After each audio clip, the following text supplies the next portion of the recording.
எம்ஜிஆர் அவர்கள் நல்ல காரியங்களுக்கு நன்கொடை வழங்குவதிலும் சரி, நாட்டுக்கும் மொழிக்கும் உழைத்தவர்களின் குடும்பங்களுக்கு உதவுவதிலும் சரி முதல் ஆளாக நிற்பார்.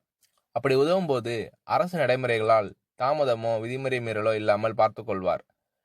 வெள்ளையர்களுக்கு சிம்ம சுபனமாக திகழ்ந்த பாலகங்காதர திலகர் அவர்களுக்கு பூனேயில் பெண்களை சிலை வைக்க வேண்டும் என்று மகாராஷ்டிரா அரசு முடிவு செய்தது.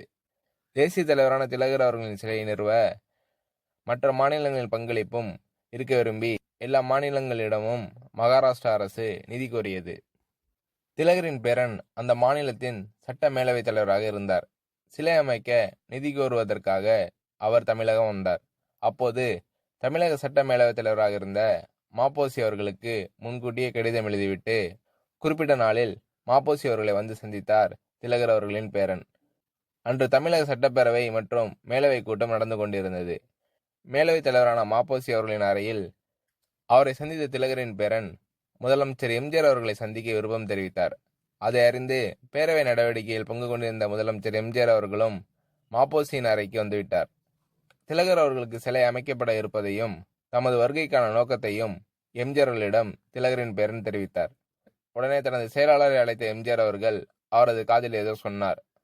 செயலாளர் வெளியே சென்று முதலமைச்சர் எம்ஜிஆர் அவர்களின் அறையிலிருந்து காசோலை புத்தகத்தை கொண்டு வந்தார்.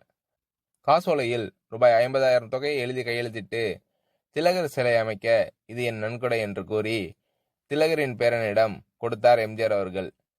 இவ்வளவு பெரிய தொகையை முதல்வர் தனிப்பட்ட முறையில் தருவார் என்று எதிர்பார்க்காத திலகரின் பேரன் எம்ஜிஆர் அவர்களுக்கு மகிழ்ச்சியுடன் நன்றி கூறினார். காசோலையை பெற்றுக்கொண்ட திலகர் அவர்களின் பேரனுக்கு மனதில் ஒரு சந்தேகம் ஏற்பட்டது.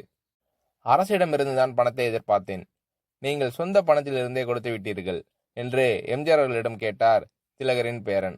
அரசு மூலம் கொடுக்காமல் நீங்களே கொடுத்தது ஏன் என்ற அவரது சந்தேகம் அந்த கேள்வியில் இருந்தது. அது எம்ஜிஆர் அவர்களுக்கு புரியாமல் போய்விடுமா என்ன?